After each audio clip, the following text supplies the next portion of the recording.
You ever notice how peace sometimes sounds like a setup? I learned that the hard way. My name is Pamela Anderson, and if you stay with me for the next few minutes, you'll understand how a quiet dinner turned into the last conversation my husband ever had with me. It was a Friday evening, the kind that hums with calm, the kind where you almost feel guilty for being happy.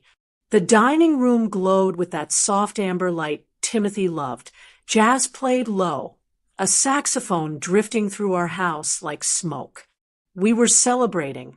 He'd just secured an $8 million logistics contract, the final piece of the $25 million fortune he built from nothing. He'd always said this deal would be his last mountain, and that night it felt like we'd reached the top. We laughed through dinner, teasing each other about everything from his terrible dance moves to my habit of double-checking the oven even when it's off. For once, there were no board calls, no balance sheets, just us. After dessert, Timothy leaned back, loosened his tie, and smiled that quiet smile that meant something was coming. "Pam," he said, "I need you to do something for me. Transfer everything to your account. All of it." I blinked. "Everything? What do you mean, like the company accounts?" "All of it," he repeated softly. "The houses, the investments, every cent, just to be safe." The way he said it, calm, almost rehearsed, made the air tilt a little. I laughed, trying to shake off the unease. "Timothy, you sound like one of those doomsday planners. What's going on?" He reached across the table, fingers brushing mine. "It's not panic, sweetheart. It's protection. Some things have been shifting at work, that's all. You're the one I trust to keep it steady if anything happens." There was that word, if. He'd been careful since his mild stroke 5 years ago, so I didn't press. "All right," I said, finally forcing a smile. "First thing tomorrow, but only because you asked so sweetly." He chuckled. "Good. And now we don't talk business again tonight." "Promise." I nodded. He poured more wine, and we danced barefoot in the kitchen, like we used to when we were younger. The floor was cool beneath my feet, his hand warm against my back, and for a moment it felt like time had stopped just to let us breathe. Later, when I washed the dishes, I caught him staring at me, the kind of look that feels like someone memorizing you. "What?" I asked, laughing. He just smiled. "Nothing. You've always been the safe one." The next morning, I made the transfers exactly as he'd said, bank confirmations, signatures, everything legal and documented. When it was done, I texted him a photo of the completion receipt with a heart emoji. He replied with a thumbs up and wrote, "Perfect. See you tonight." That was Sunday morning. By Sunday night, my phone rang. "Mrs. Anderson?" The voice was steady, professional. "This is County General Hospital. Your husband's been brought in. You should come quickly." My coffee mug hit the counter before I realized I'd dropped it. It's strange how fast peace can turn into a question you can't stop asking. If you've ever had a day that started in laughter and ended in silence, tell me in the comments with just one word. Ready. Because that's what he told me to be. And I wasn't. The morning after that dinner felt normal, deceptively so. The sunlight poured through our kitchen windows like it always did, bouncing off the marble counters, glinting off the half-empty wine glasses from the night before. I remember thinking how alive the house felt. Nothing in that moment suggested that the clock had already started counting down. Saturday morning, Timothy left earlier than usual. He kissed me on the forehead, coffee in one hand, car keys in the other. "Don't forget to rest today," he said, that soft command he'd perfected over the years. I teased.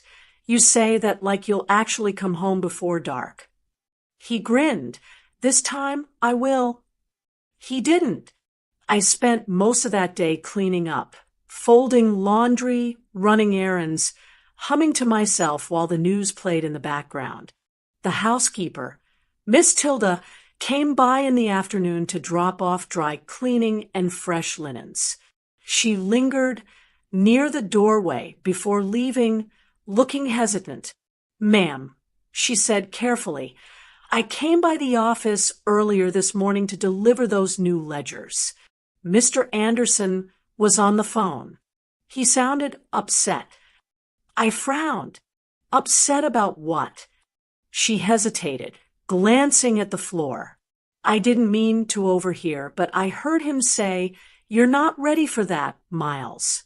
I said no. Then the door shut.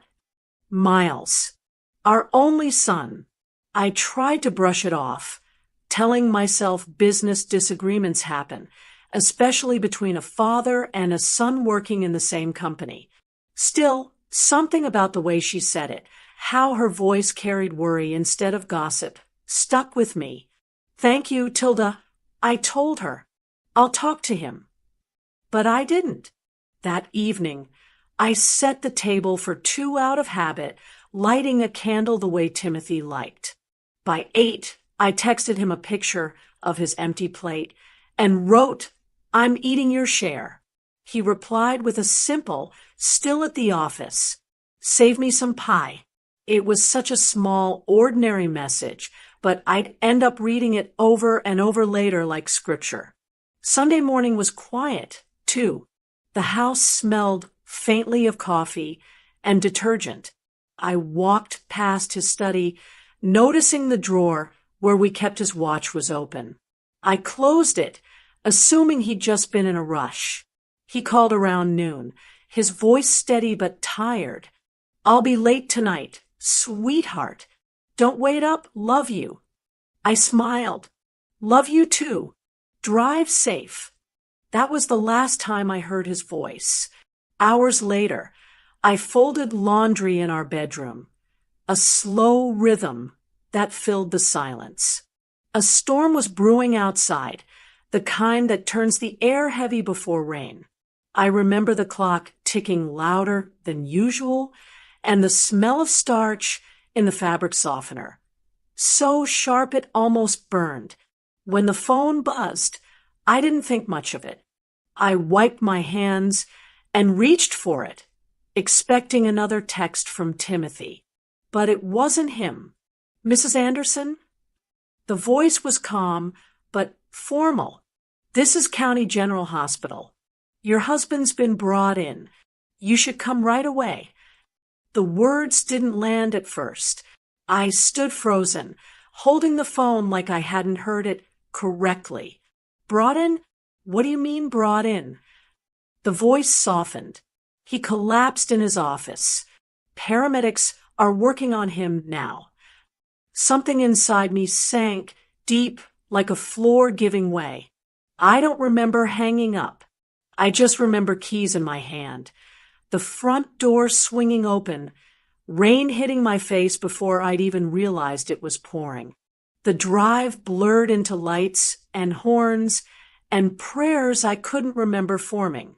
The only clear thought I had was that he'd told me not to wait up, so I hadn't. And now I'd give anything to have waited. When I reached the hospital doors, I didn't feel fear yet, just urgency, the kind of blind, cold focus that comes before the pain understands what it's supposed to do. I told myself it was exhaustion, dehydration, something simple, fixable. But somewhere under all that denial, a single thought began to whisper. It's been 48 hours since that dinner. And suddenly, safe didn't feel safe anymore. By the time I reached County General, the rain had turned to sheets. I don't remember the drive, just the sound of sirens somewhere ahead, and the feeling that the world had started closing in. The smell of disinfectant hit me before the sound of footsteps did. Hospitals always carry that strange silence. Half grief, half efficiency. The kind of quiet that makes you afraid to breathe, too loud. I remember clutching my purse to my chest as I rushed through those glass doors, rain still dripping from my hair. I didn't know what I was walking into. I just knew I had to get to him. At the reception, a nurse with kind eyes looked up. "Mrs. Anderson?" "Yes," I managed to say, barely above a whisper. She nodded gently. "Follow me, please." My shoes squeaked against the linoleum as we walked. The hallway lights were too bright, the air too cold. The nurse didn't speak, and I didn't ask. When she stopped outside a curtain-drawn room, she turned to me and said softly, "The doctor will explain everything." Inside, the machines were quiet. No beeping, no pulsing rhythm. Just a stillness that didn't belong in a room built to save people. Timothy lay there, pale and unmoving. A white sheet covered him from the chest down, and for a moment, I convinced myself I'd walked into the wrong room. My husband couldn't be still like that. He was all motion, hands that never stopped gesturing when he spoke, eyes that never stopped studying the world. "Mrs. Anderson," the doctor began, his voice a low blend of sympathy and professionalism, "your husband suffered cardiac arrest while at his office. Paramedics performed CPR for over 20 minutes before transport. We did everything we could. My brain refused to translate the words. Did everything we could. That phrase doesn't carry sound. It lands like weight.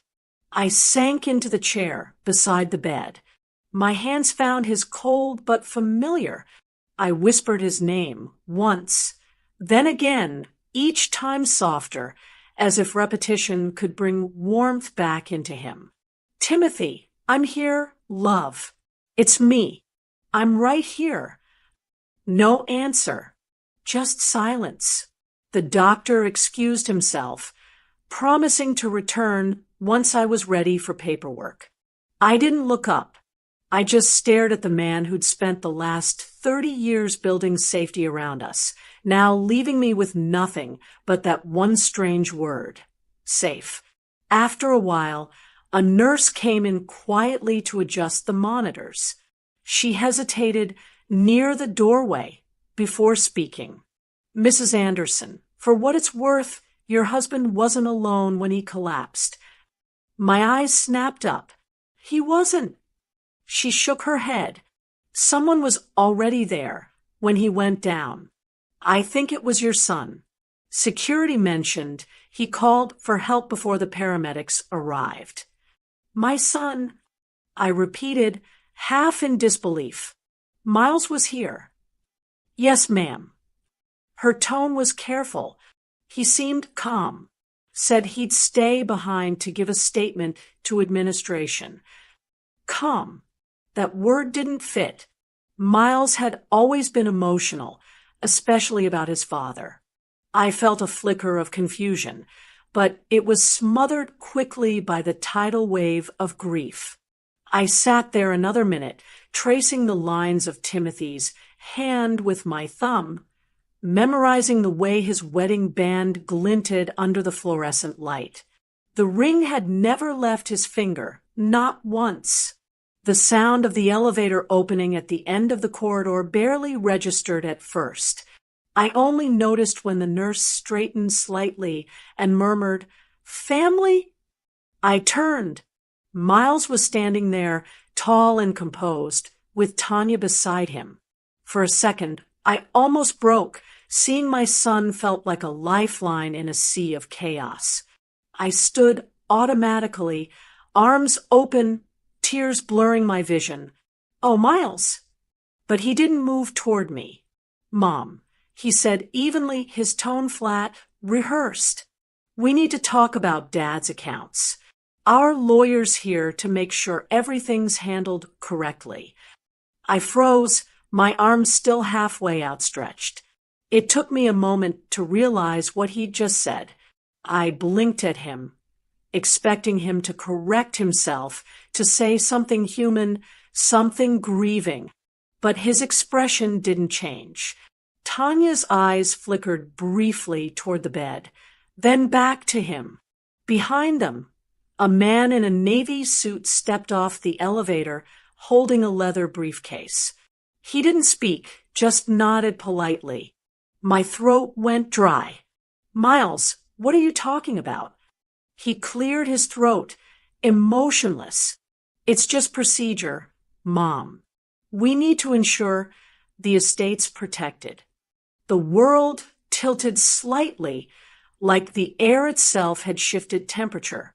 I could still hear the monitors clicking softly behind me, the smell of antiseptic thick in the room, the echo of the doctor's voice saying we did everything we could. Now, my son was here talking about accounts. For the first time since the phone call, I stopped crying because grief had been replaced by something colder, confusion.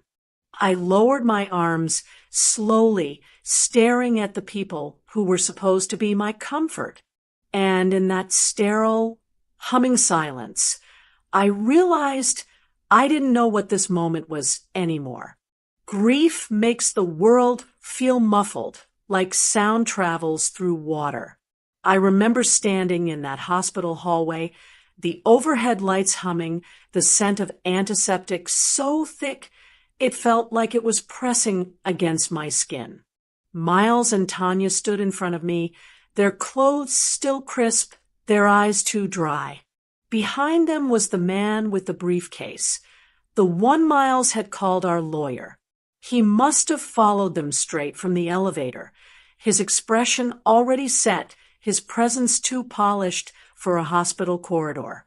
He stepped forward first, voice low and respectful. Mrs. Anderson, please accept my condolences. This is an unimaginable loss. I nodded, words stuck somewhere between my heart and throat. I expected him to step back, to give me space, but he didn't. Instead, he opened that leather briefcase with a soft click and pulled out a file. If I could just have a moment of your time, he continued gently, we'll need some documentation regarding your husband's recent financial transfers.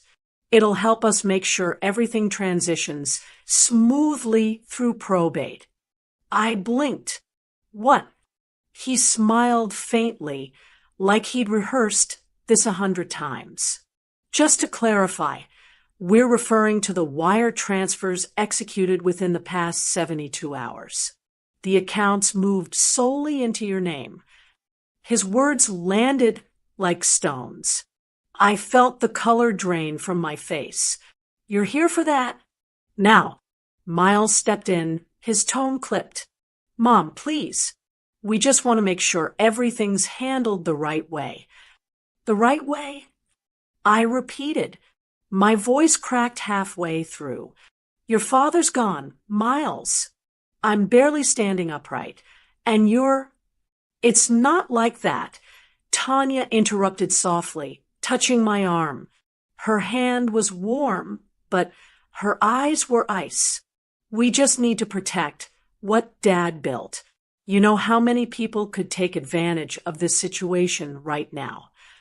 I stared at her. Who exactly is taking advantage? Tanya. She didn't flinch.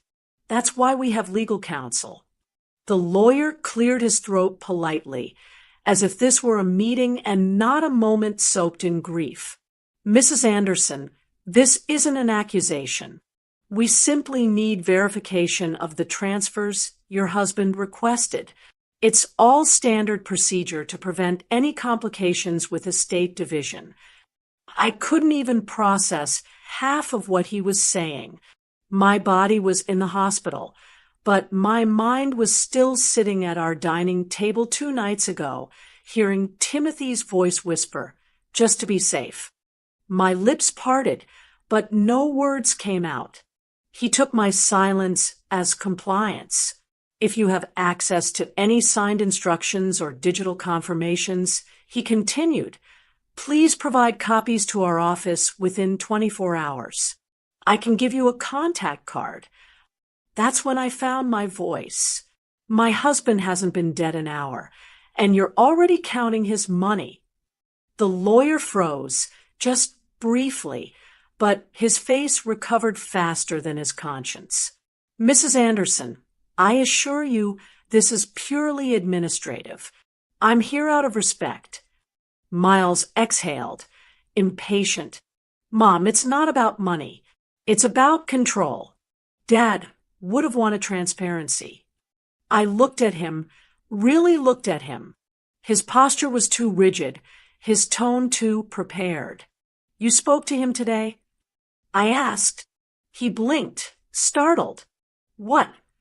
The nurse said you were here when he collapsed. Were you with him? A flicker, just one, in his eyes. I was nearby. That's not the point. I didn't push further. Not then.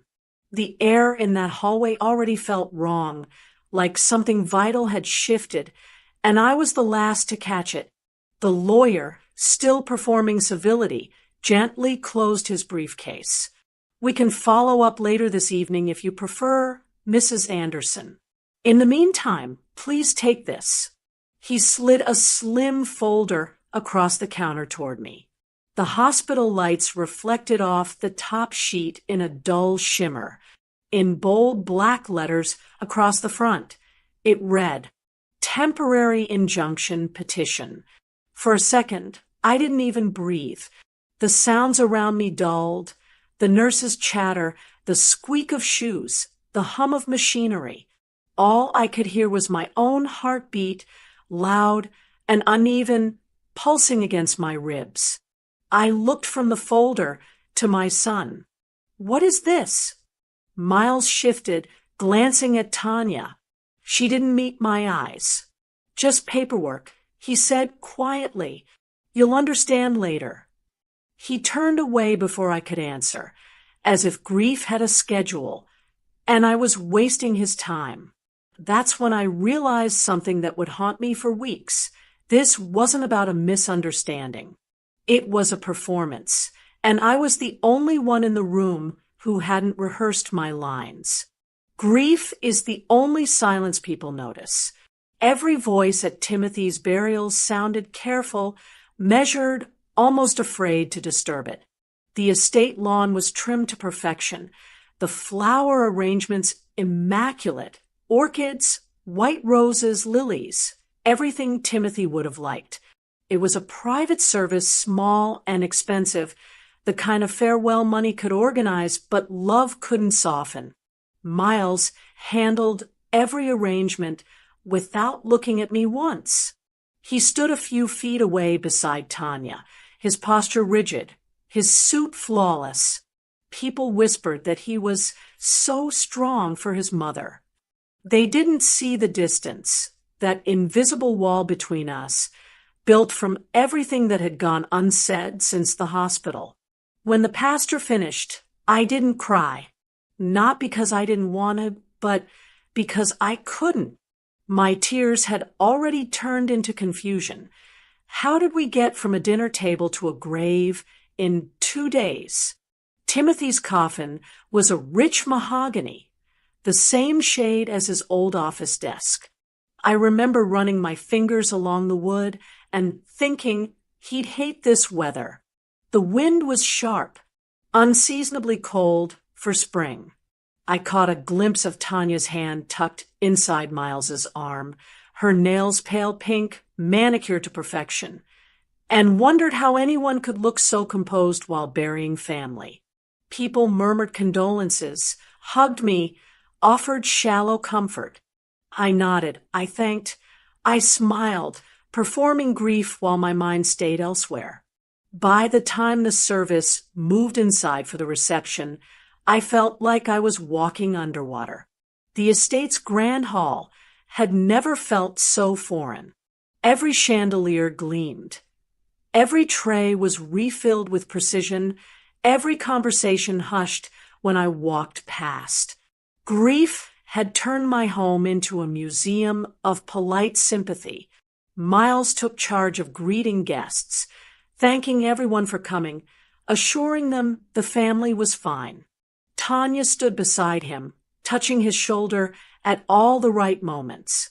I tried to meet his eyes once, just once, but he looked through me like I was part of the decor. That was the first time I truly realized my son wasn't grieving. He was performing. Halfway through the reception, I escaped to the side veranda for air. The sound of wind through the oaks felt more honest than the words floating around that hall. I closed my eyes, letting the cold settle on my face. That's when I overheard it. A voice just around the corner, soft but clear. Tanya said they argued again that night. A woman whispered. My eyes opened. About ownership. He wanted to take over, but Mr. Anderson said no. She continued, the tone hushed but careless. It was Tanya's cousin. Young, talkative, one of those people who mistake gossip for connection. Another woman shushed her quickly, but it was too late. Argued again that night. I gripped the railing. Timothy had argued with Miles before, sure, but lately it had been happening more often behind closed doors in clipped tones that always turned soft when I entered the room. He'd say, it's just business, but there was always something brittle in his voice when he said it. Now, that brittle tone echoed in my head. I turned back toward the hall, scanning faces.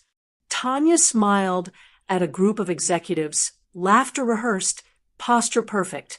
Miles poured himself a drink, nodded at something someone said, and slipped into another conversation as if nothing in the world had shifted. Inside my chest, something did. I didn't say a word to either of them. Not yet. But I watched. Every gesture, every glance. It wasn't grief I saw. It was calculation. When most of the guests had left, I found myself sitting alone near the fireplace, staring into the dying flame. My reflection wavered in the glass, pale and still. I was trying to piece together a picture that didn't yet make sense. Timothy's cryptic warning, Miles's cold detachment, Tanya's composure. That's when I heard footsteps, slow, deliberate. I turned to see a familiar face at the doorway, Mr. Lowell, Timothy's personal lawyer. He took off his hat respectfully, his expression unreadable. Mrs. Anderson, he said quietly, I need a moment of your time. Privately, if possible. I nodded, pushing myself up from the chair. Of course. What is it? He looked toward the staircase to make sure no one was within earshot, then lowered his voice. It's about something your husband left behind. The words hung in the air, soft and heavy. For the first time all day, my heart didn't ache. It raced. The house was too quiet after the burial. I'd always loved silence, but this one was wrong, too thick, too alert, like it was waiting for me to hear something I didn't want to. Every tick of the grandfather clock sounded louder, and the smell of flowers from the parlor had already turned heavy, sweet to the point of nausea. When the doorbell rang that Monday morning, I almost ignored it. I thought it was another neighbor bringing casseroles or sympathy cards I couldn't read. But when I opened the door, it wasn't a neighbor. It was Mr. Lowell, Timothy's personal lawyer. The same man who'd handled every contract, every trust, every careful step of our life together. He looked smaller than I remembered, black coat damp from the rain, hat tucked respectfully under his arm. Mrs. Anderson, he said softly, I'm sorry to intrude. May I come in? I led him into Timothy's study. The room still smelled like him, cedar, leather, and faint traces of the cologne he wore to every meeting. His reading glasses sat on the desk where he'd left them Friday night. I hadn't had the heart to move them. Mr. Lowell set his briefcase down gently, taking a long breath before speaking. Your husband trusted me with many things, Mrs. Anderson, but he trusted you most. That's why he asked me to come today. I frowned, sitting across from him. To come for what? He hesitated, choosing his words carefully. There were discrepancies in the company's internal accounts, significant ones. Timothy suspected that funds were being redirected from the primary logistics division into smaller shell vendors. Quietly, systematically. I blinked. Redirected by whom? His eyes met mine, cautious but firm. He believed your son might be involved. For a moment, the words didn't connect. I heard them, but they didn't land. I just stared at him, waiting for a correction, for him to say someone else, for this to be a misunderstanding. Mr. Lowell, I whispered, Miles may have made mistakes, but he wouldn't steal from his own father. He sighed. Timothy wasn't certain either.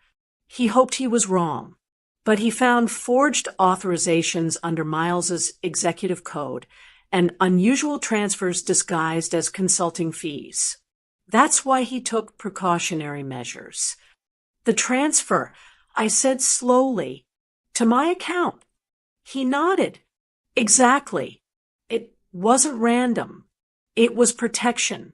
He wanted the fortune secured in your name, so it couldn't vanish if the investigation reached the board.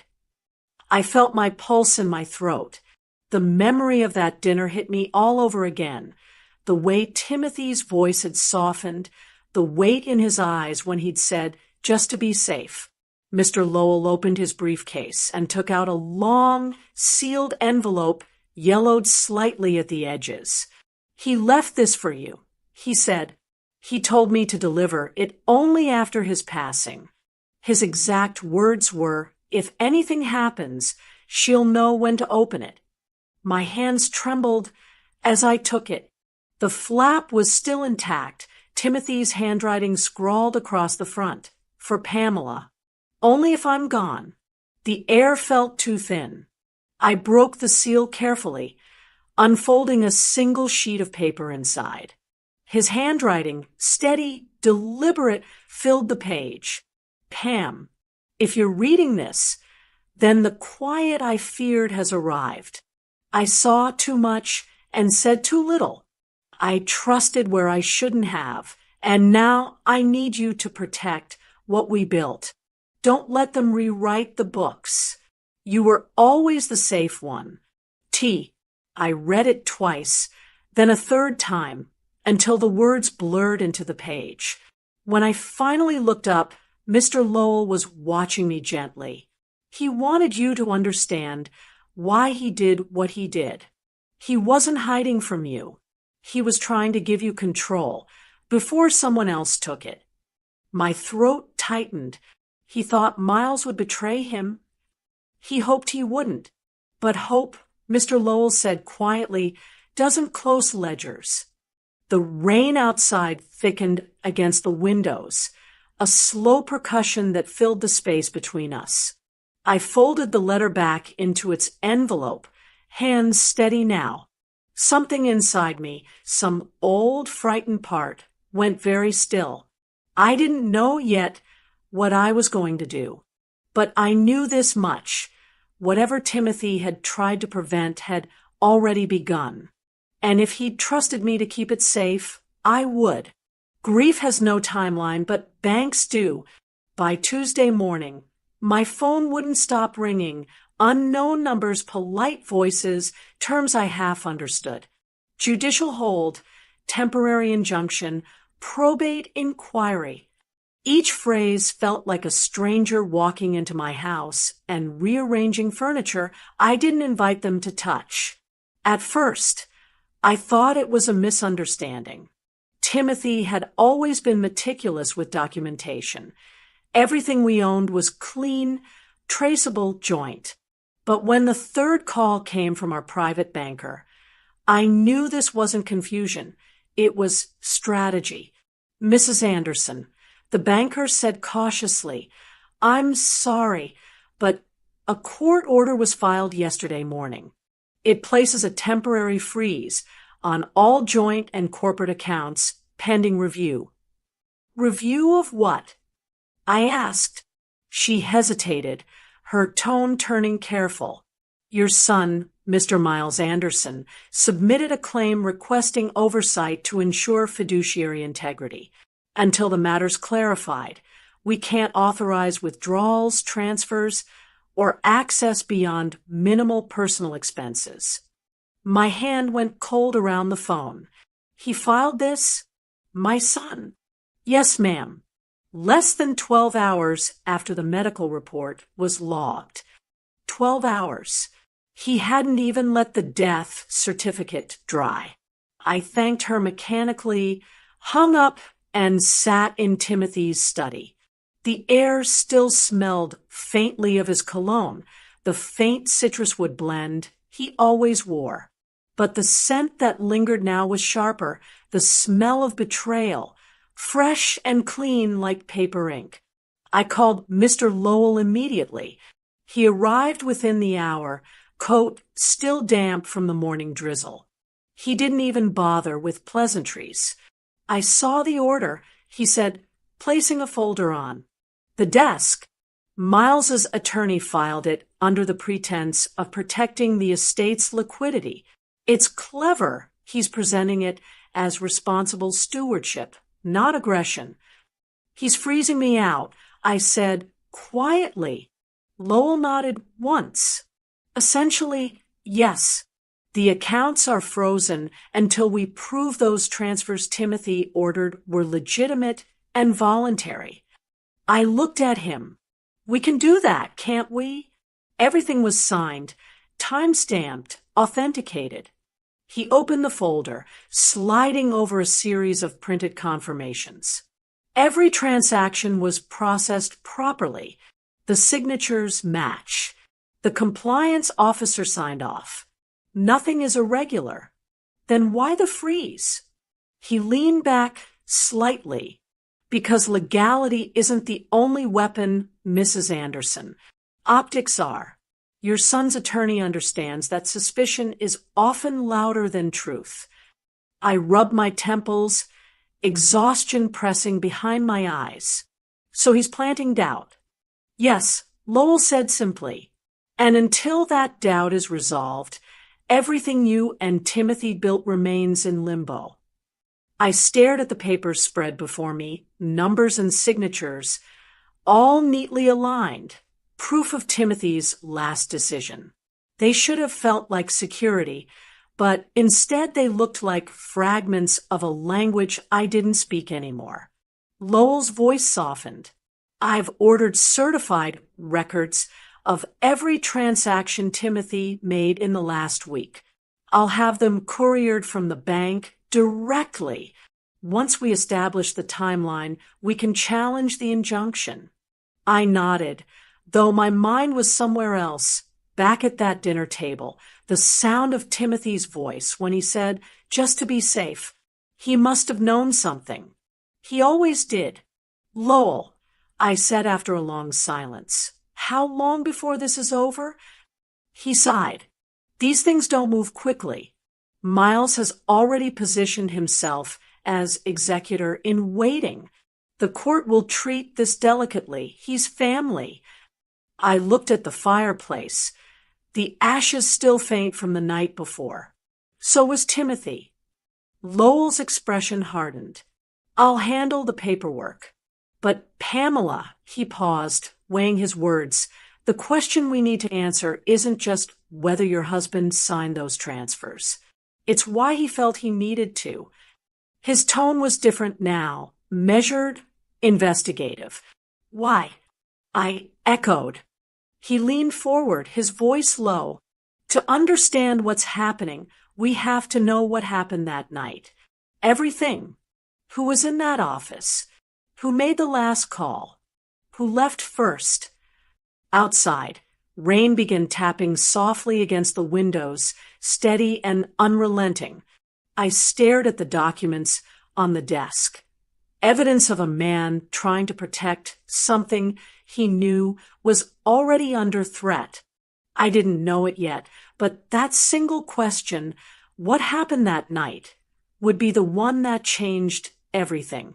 The company's headquarters sat on the edge of downtown, 8 floors of glass and quiet ambition. I hadn't been there since the funeral, but as the elevator carried me up, I realized how much this building still smelled like Timothy. Coffee, printer ink, a faint trace of cedar polish. It was strange how the scent of a place could outlive the man who built it. Mr. Lowell had arranged for access to Timothy's office, citing personal property retrieval. The staff kept their distance, polite but uneasy. Everyone avoided eye contact, as though grief were contagious. When the elevator doors opened on the executive floor, I was met with that same heavy silence, the kind that doesn't feel respectful, just afraid. Timothy's office sat at the end of the corridor, its door closed, blinds half drawn. I hesitated before touching the handle. The plaque on the door still read Timothy W. Anderson, founder and CEO. My reflection shimmered faintly in the glass, a woman who looked more like a stranger than a widow. Inside, everything was just as he'd left it, the papers neatly stacked, his pen resting beside a half-empty glass of water. His chair was turned slightly away from the desk, facing the city. The light from the window cut across the carpet like a blade, illuminating the faint outline of where paramedics must have knelt. The custodian, an older man with kind eyes, lingered in the doorway. His name tag read Raphael. He'd been with the company for years. Timothy always called him the heartbeat of the building. "Mrs. Anderson," he said softly, "I didn't expect to see you here." "I just needed to," I replied, my voice barely a whisper. "Were you here the night I couldn't finish the sentence. Raphael nodded slowly. "Yes, ma'am. I was on floor duty. Around 8:30, I was cleaning near the elevators when I heard voices. Loud ones. Mr. Anderson and Mr. Miles. They were arguing. I turned. You're sure it was my son?" He nodded again. He was shouting, said something like, "You're treating me like a child." Then I heard a crash, a glass breaking, maybe. A few minutes later, your husband's door opened. Mr. Miles came out fast, didn't say a word, just stormed past me toward the elevators. My stomach tightened, and my husband? Raphael's eyes dropped. I went in to check a few minutes later, but the door was closed again. I figured he needed space. I never imagined. His voice trailed off. I took a slow breath, scanning the desk. Everything looked untouched. No signs of chaos, just eerie order. "Did anyone else come that night?" I asked. He thought for a moment. "Yes, Mrs. Tanya came by earlier, around 7:30, I think. She brought a small bag of takeout soup. Said she was dropping dinner for her father-in-law. Did she stay long?" "Not long. 10 minutes, maybe less. She left before Mr. Miles arrived." I felt the room tilt slightly. "Are you certain about the times?" He hesitated, then nodded. "Positive. The cameras would show it." Mr. Lowell stepped forward. "That's what we're here to confirm. Can you show us the access logs for that night?" Raphael led us to the small security office down the hall. The room was cramped, the hum of monitors filling the air. He keyed in a request, and within seconds, a list of electronic entries appeared on screen. Badges, timestamps, locations. There, Raphael said, pointing. Mrs. Tanya Anderson, 7:34 p.m., East Entrance. Out at 7:43. Then his fingers slid lower. Mr. Miles Anderson, first entry 8:19 p.m., exit 8:33. Then back in again at 8:48. Back in. I repeated. He nodded. Second entry, 15 minutes later. No recorded exit time. Lowell leaned closer to the screen, brow furrowed. That means he re-entered and stayed until after your husband collapsed. I stared at the screen, at those small digital numbers that suddenly felt heavier than words. Timothy's entire last hour was now reduced to timestamps: 7:34, 8:19, 8:48, and none of them included me. What was he doing back in the building? I whispered. Raphael hesitated, lowering his voice. I don't know, ma'am. But when the alarm went off, he was the one who ran to the front desk and told us to call 911. The hum of the monitors filled the silence that followed. Lowell straightened, slowly glancing at me. We'll need copies of those logs. Raphael nodded. I'll print them for you. But if I may say, whatever this is, Mr. Timothy didn't deserve it. He was a good man. I swallowed hard. He was. As we left the office, I looked back one last time at Timothy's desk, the papers still perfectly stacked, the chair still turned toward the window. He'd always said the company would outlive him.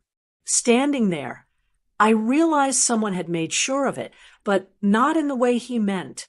Hospitals have a way of making truth sound like paperwork. Everything gets written down, edited, sanitized, until the facts don't feel human anymore.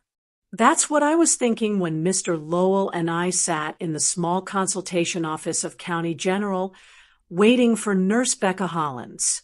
She'd been Timothy's assigned cardiac nurse for almost a year, the one who managed his post-stroke checkups and adjusted his medications. She entered quietly, hands folded, eyes darting between us. She looked tired, not the kind of tired that comes from night shifts, but the kind that comes from guilt. Thank you for meeting us.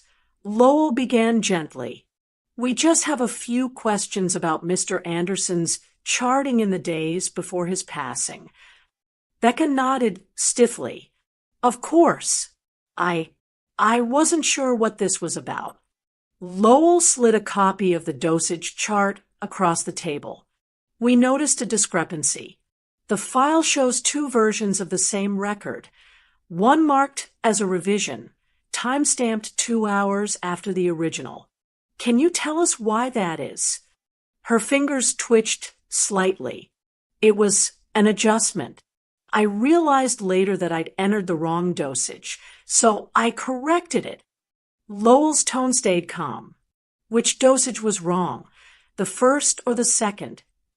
Her eyes flicked up briefly, then away.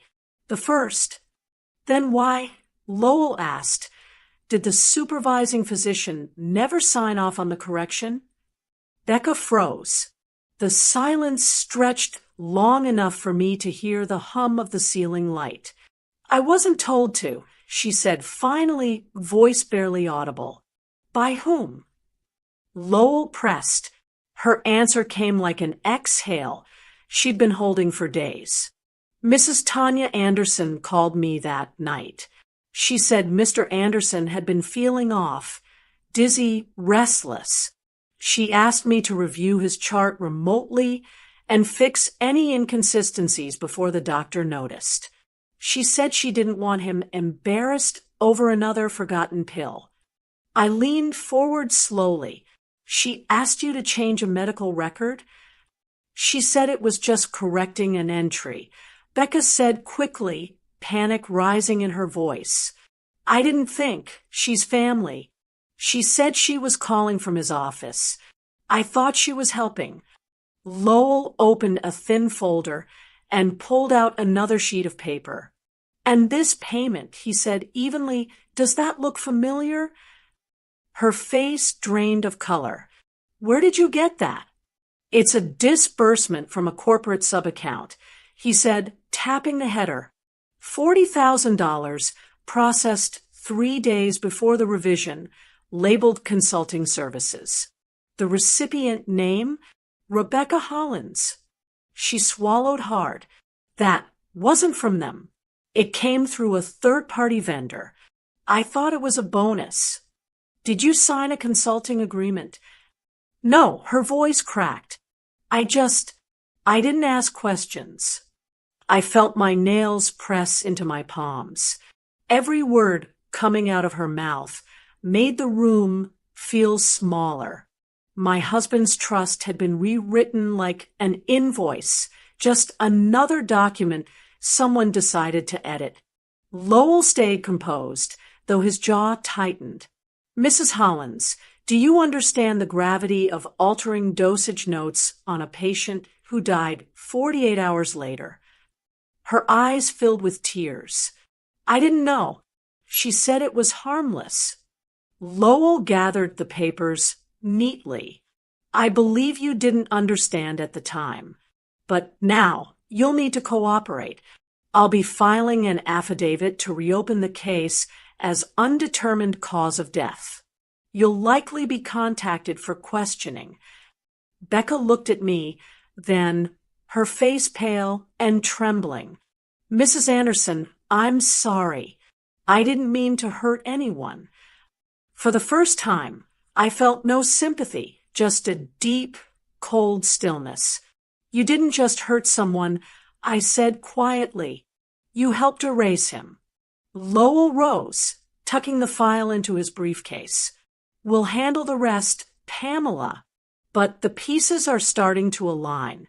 The payment, the revision, the timing, all of it points to coordination. I stood slowly smoothing my coat, and coordination requires intent. He gave a small nod. Yes, and intent changes everything. As we walked back through the sterile corridor, the lights above buzzed faintly, flickering just enough to make the shadows dance. I felt something shift in me. Not grief, not even anger. Something sharper. By the time we reached the lobby, Lowell's phone buzzed. He glanced at the screen, then at me. I'll file for the death certificate to be reviewed, he said quietly. By the end of the day, it will no longer say cardiac arrest.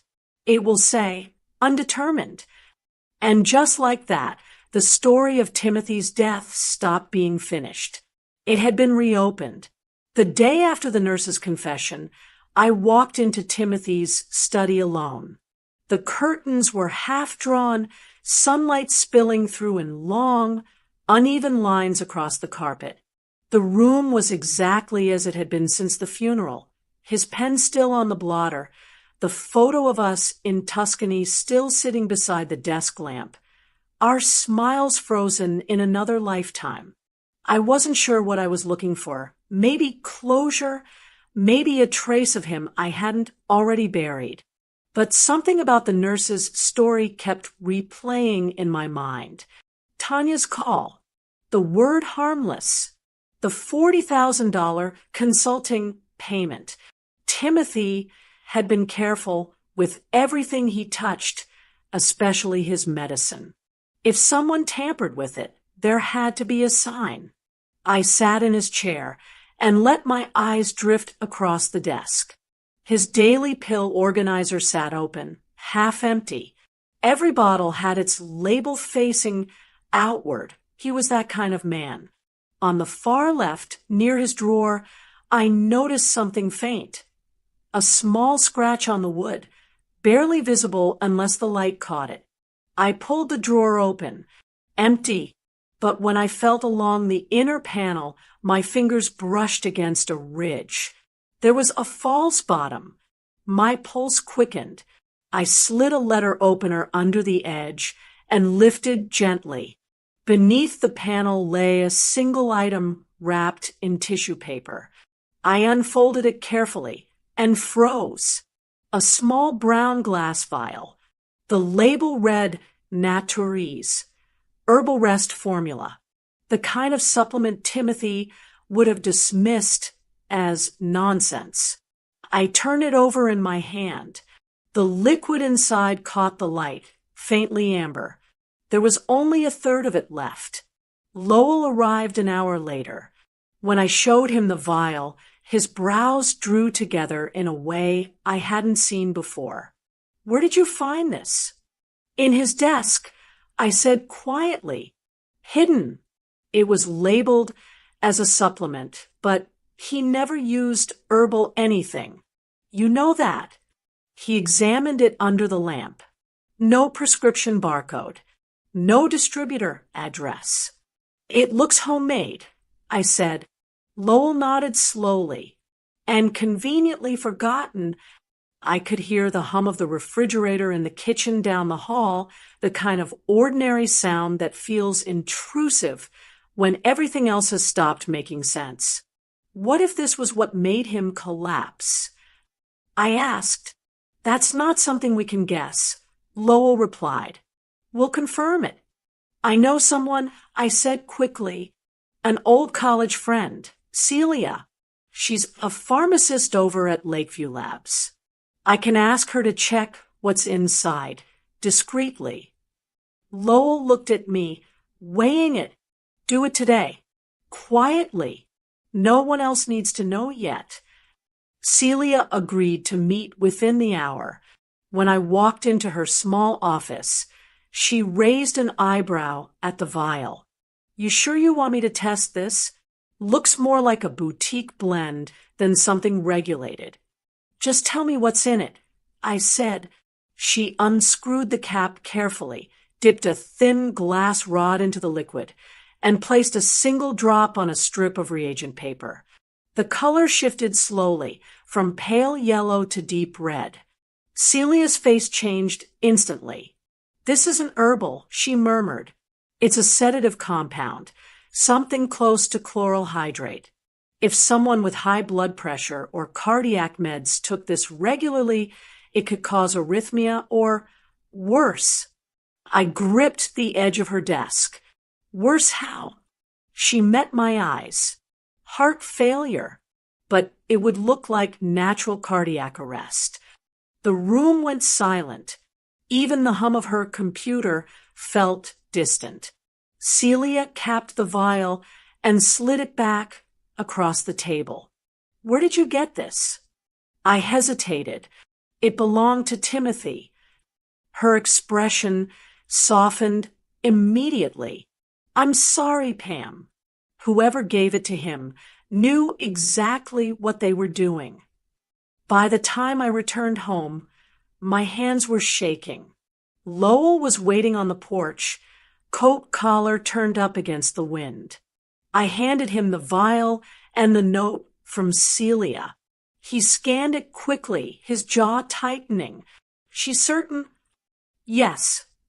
He exhaled, slow and controlled. Then he looked up at me. "We test it," he said quietly, "but we tell no one yet. Not the police, not the court, not even your son. Not until the report is irrefutable." The way he said it, measured, deliberate, made my skin prickle, because this wasn't just proof anymore. It was ammunition. And once we used it, there'd be no going back. Courtrooms have a way of stripping people bare.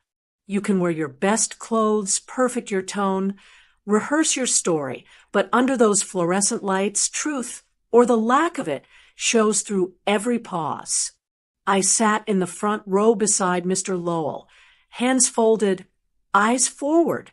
Across the aisle, Miles adjusted his tie. Expression calm.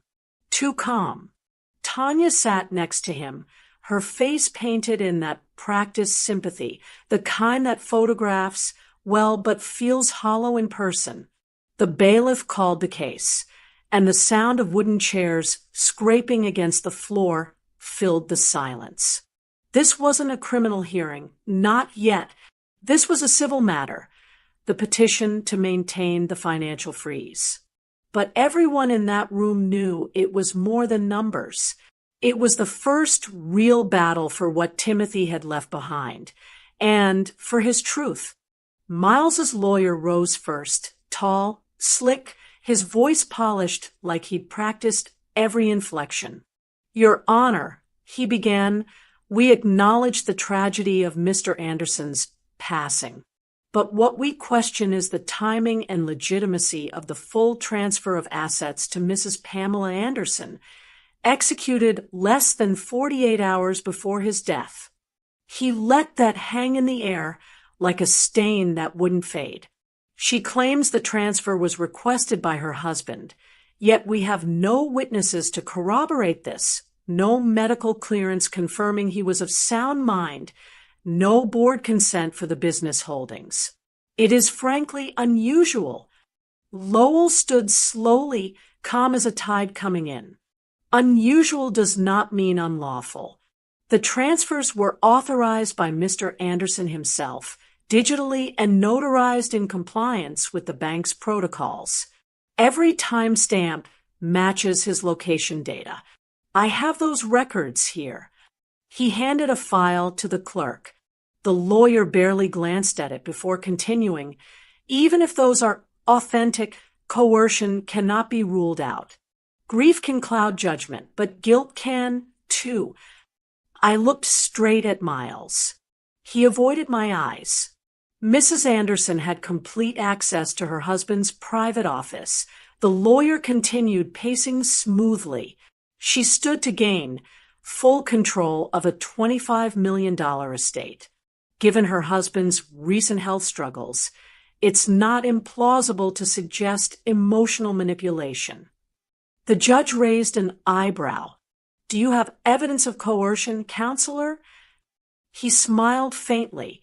"Not yet, but the speed of these transactions and the secrecy surrounding them raise serious doubts about intent." Lowell didn't even flinch. "Your Honor, these accusations insult the integrity of a man who built his legacy on precision. Mr. Anderson wasn't coerced.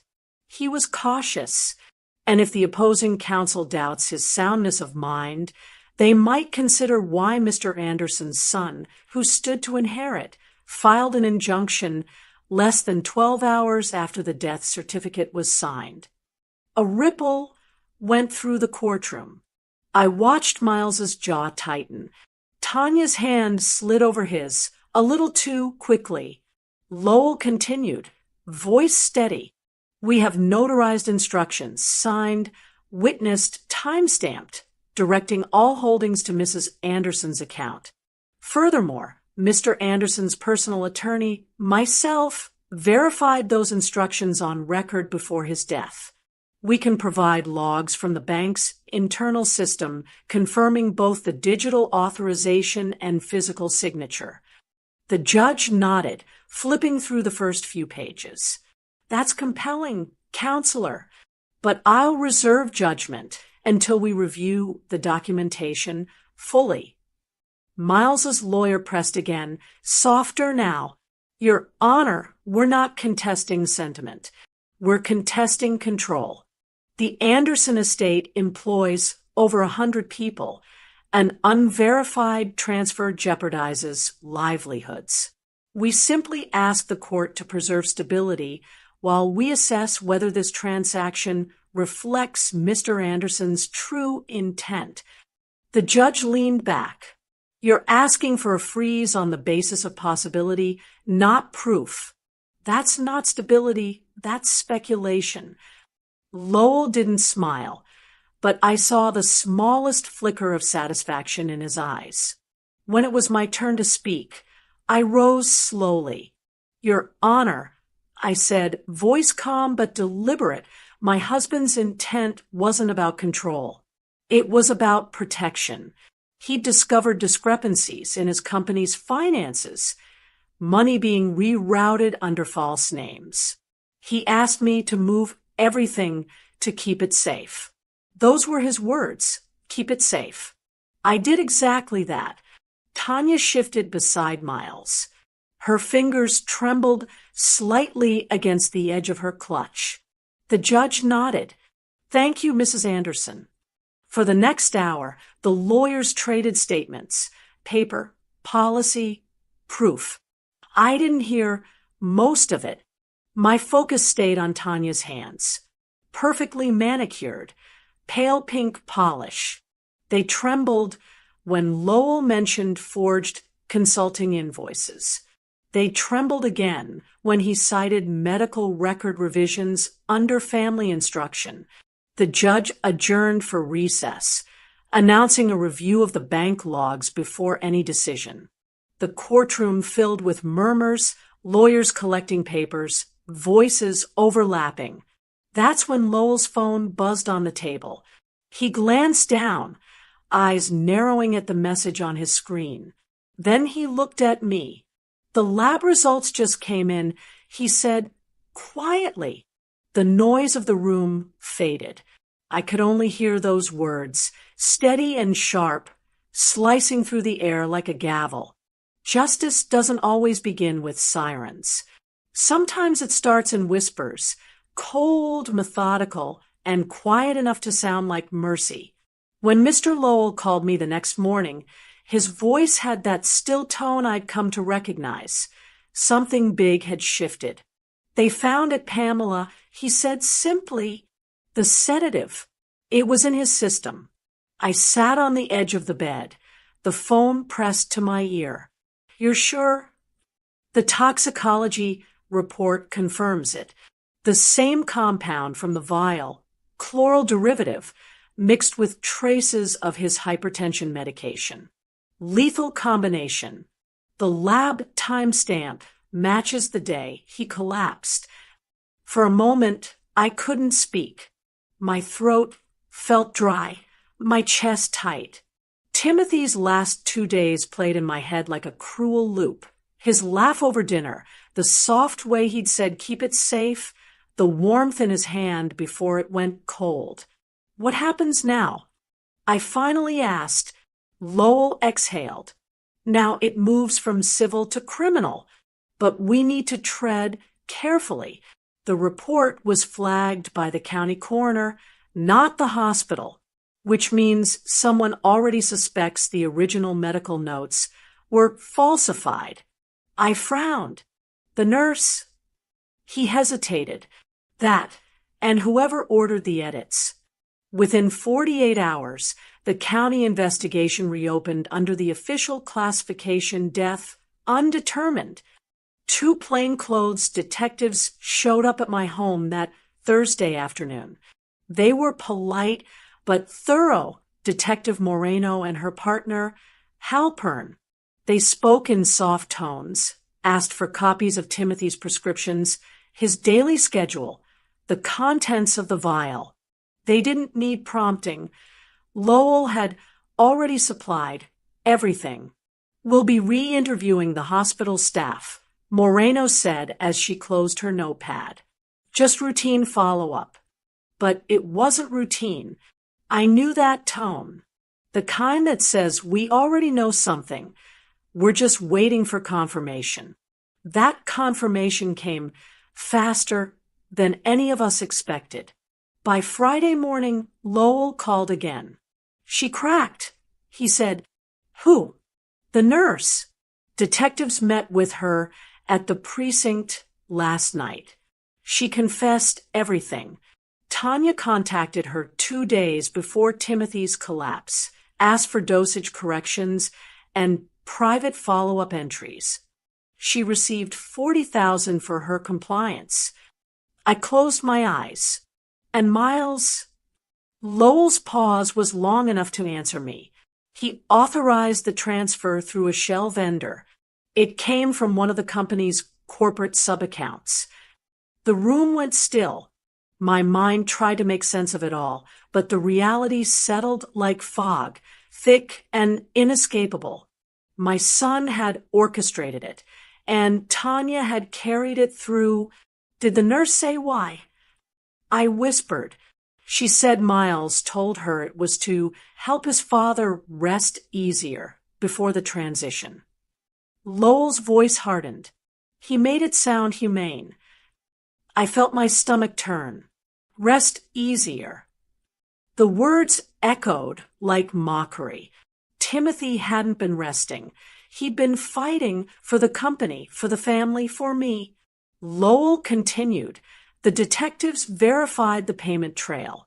Each transfer lined up with dates from the falsified logs. It's airtight. What happens next? Warrants, he said flatly, for both Miles and Tanya. The DA's office is filing as we speak. They'll keep it quiet until they're served. No media, no leaks. Just quiet justice. Quiet justice. The phrase lingered in my mind long after we hung up. I looked around Timothy's study, at the books he'd collected, the framed certificate from the year he built his first branch, the faint impression his pen had left on the desk. Everything he built had been out of faith, in people, in work, in family, and that faith had been poisoned from within. As evening fell, I sat by the window, the rain streaking down the glass, soft and relentless. Somewhere across town, detectives were likely reviewing footage, collecting signatures, finalizing what would come next. But in this house, all I could hear was the slow tick of the clock, the same clock that had ticked through our last dinner. When Lowell stopped by later to drop off copies of the toxicology report, he stood in the doorway for a long moment before speaking. You should prepare yourself, Pamela. Once they move, it'll happen fast. This kind of case, once the money trail is clear, it's done. I nodded, though my hands trembled. I'm ready. He glanced at the sealed folder on my coffee table. Keep that report safe. It's the line between doubt and truth. I looked down at the folder, the proof of everything they'd done, and felt a strange calm settle over me. The kind of calm that only comes when the storm is finally about to break. As Lowell turned to leave, his phone buzzed once. He glanced at the message, then looked back at me. That was Moreno, he said. The DA signed off. On what?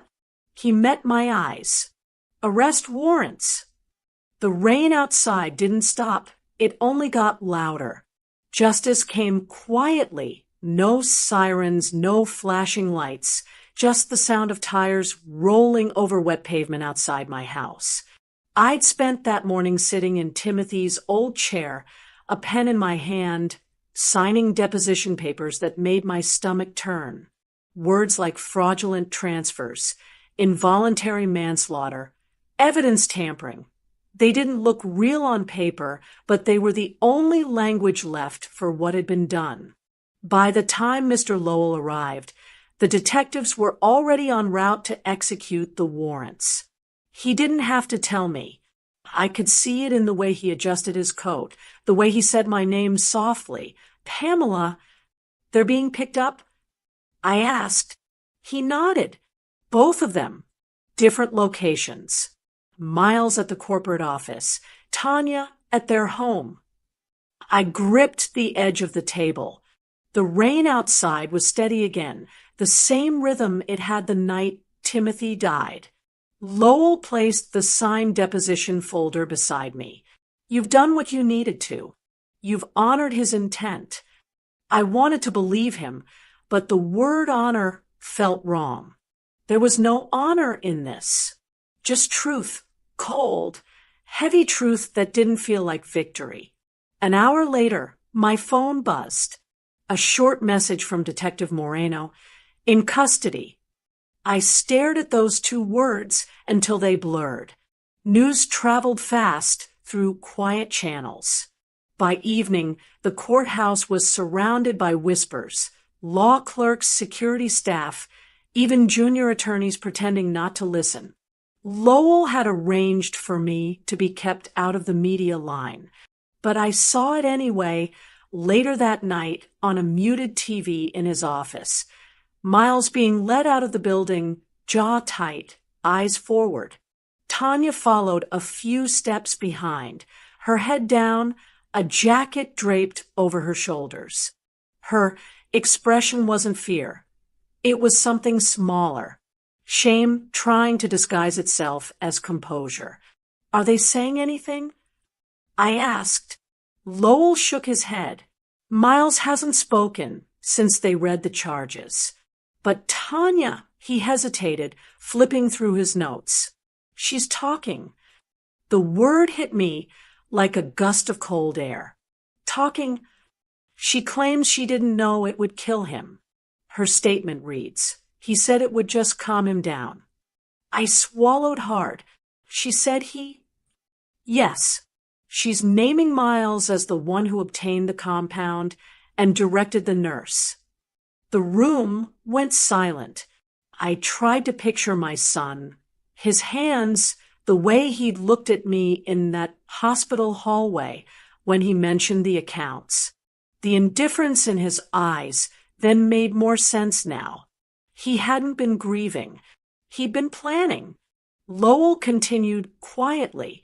Her cooperation will reduce her sentencing recommendation, but it seals his. I didn't ask for the details, but he gave them anyway. Matter of fact, clinical, as lawyers do. 18 years for Miles. Fraud and manslaughter. 15 for Tanya, tampering and bribery. The DA's office is finalizing it now. They'll stand before the judge by Monday. 18 years. My son. I wanted to feel anger, satisfaction, something sharp enough to match what they'd done. But all I felt was hollow, the kind of emptiness that hums under your ribs. Lowell placed a fresh set of documents in front of me. These are your closing affidavits. It confirms the estate assets remain in your name, unchallenged. I signed each page slowly, my hands trembling just enough to blur my signature. When it was done, I leaned back, staring at the ink drying. He wanted protection. I murmured, not revenge. Lowell nodded gently.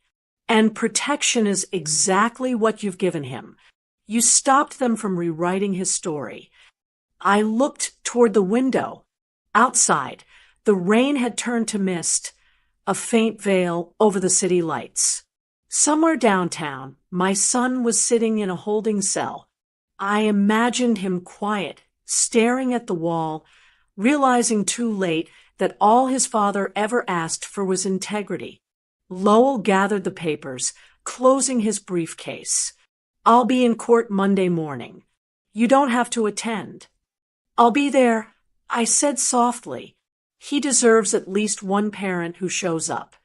It wasn't forgiveness I carried into that courtroom.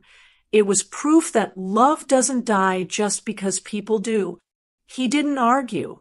He just nodded and left me with the sound of the clock ticking, steady, impartial, unfeeling. When I finally stood, the house felt different.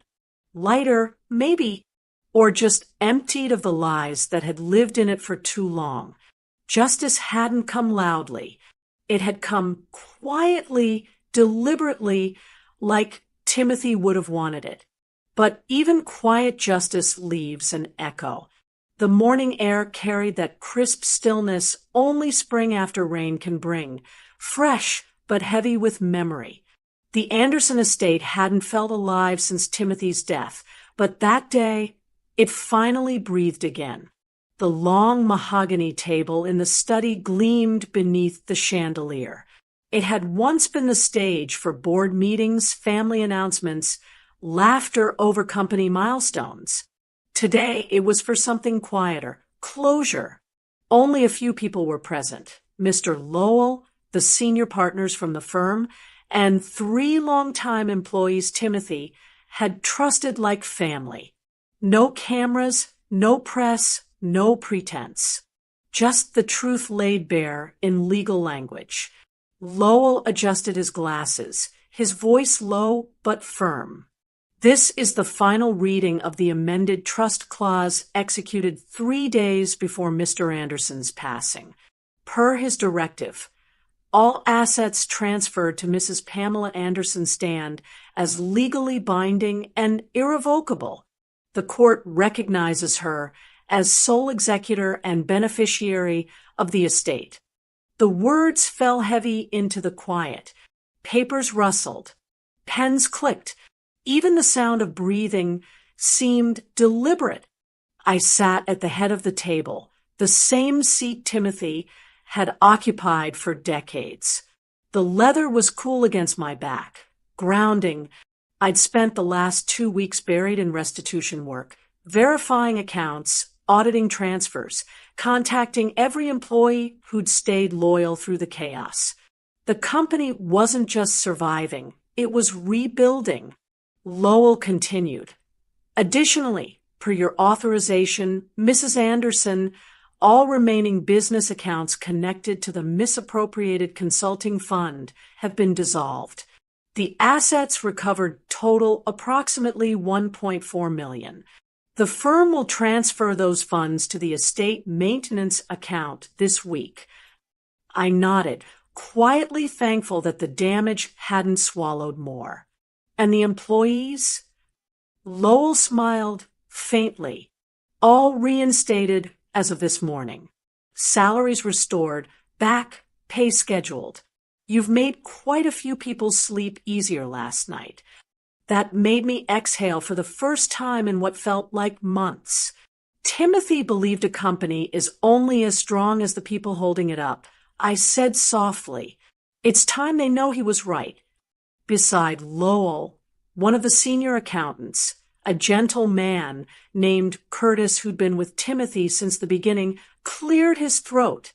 Mrs. Anderson, he said, voice trembling slightly, on behalf of the staff, we just want to say thank you for not letting the story end the wrong way. I smiled faintly. The story isn't over. It's just honest again.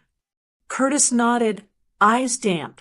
The meeting went on for another hour, every document signed, every ledger balanced. When it was done, the others excused themselves, leaving just Lowell and me in the study. The silence that followed wasn't heavy anymore. It was still peaceful, like the house had been waiting for this moment to exhale. Lowell closed his folder and looked at me. You've handled this with more grace than most people could. I gave a small laugh that didn't quite reach my eyes. Grace has nothing to do with it. I just didn't want Timothy's name rewritten by people who didn't deserve it. He nodded. You succeeded. I stood, walking slowly around the table. My hand brushed the edge of the chair at the far end. The one Miles had always claimed during family meetings, back when he still called his father Dad, and not the man who doesn't understand succession. The leather was untouched, pristine, the chair still pulled slightly away from the table, like he'd left it waiting. For a long moment, I stared at it. That chair had once symbolized continuity, legacy. Now it was just an empty seat, proof that greed had no place in inheritance. Lowell began packing his briefcase, but I spoke before he could close it. He told me to keep it safe. I said quietly, my eyes still on the chair. Now you see why. Lowell looked at me, his expression soft but solemn. He chose well. I ran my fingers along the polished surface of the table one last time, feeling the faint ridges of years of work etched into the wood. Timothy's work, our work. Outside, the sun finally broke through the clouds, scattering gold across the floor. The room felt lighter, not just because justice had been done, but because order had been restored. One signature, one truth, one reckoning at a time. As Lowell left, I stayed behind, listening to the echo of his footsteps fade down the hall. Then I turned to the empty chair again, the one my son used to fill, and whispered so softly even the walls had to strain to hear. "Safe Timothy, just like you asked." The house had never known peace like this. Not the kind that comes after laughter or celebration, but the kind that lingers after chaos burns itself out. Months had passed since the hearing, since the last paper was signed, since the final verdict turned Timothy's warnings into truth. Yet the quiet still felt strange, like stepping into a life that remembered too much. That evening, I sat at the same table where everything had started. The soft hum of the grandfather clock filled the silence, its rhythm slow and steady, a reminder that time moves on whether hearts do or not.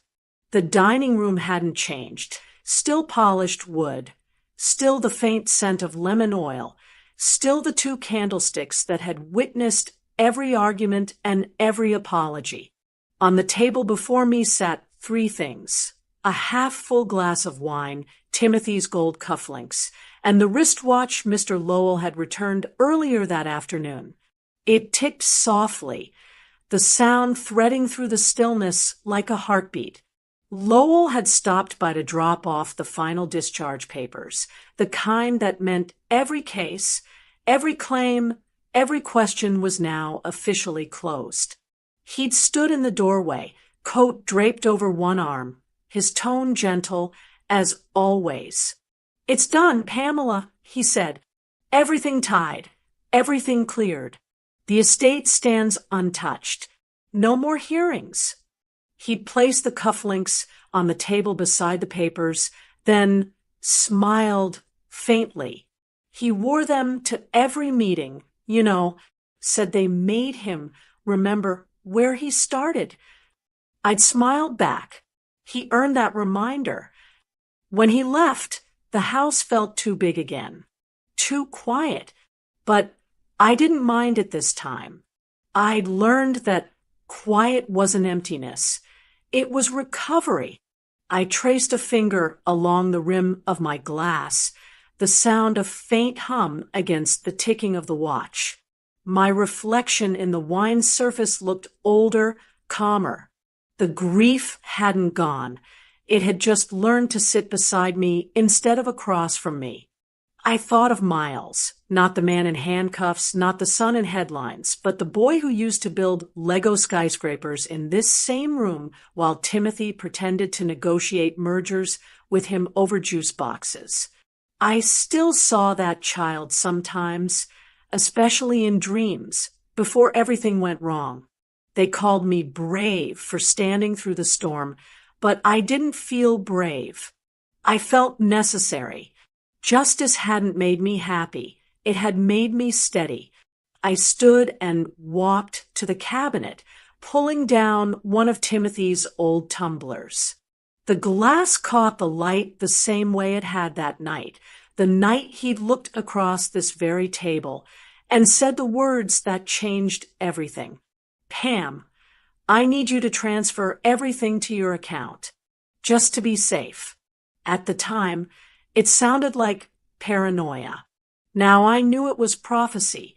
I poured a small splash of wine into the tumbler and set it across from me where he used to sit. The chair creaked slightly, like the memory of him shifting in it. "I did what you asked." I whispered. I kept it safe. Outside, the last of the evening light spilled through the windows, painting the room gold. Somewhere, a bird sang once and went silent again. I picked up the watch, the metal cool against my palm. The second hand moved in perfect rhythm, steady, unwavering. It was still keeping time, even when everything else had stopped. I slipped it onto my wrist. It fit perfectly. As I sat back down, I looked around the room, The room where trust had turned into legacy, where loss had turned into proof. The air felt full again, not with ghosts, but with peace earned inch by inch. At the far end of the table, the empty chair caught a slant of sunlight, and for a fleeting second, it almost looked like he was sitting there, calm, knowing, proud. I smiled. The clock struck 8. The house stayed still. And for the first time since that night, I didn't feel alone at the table.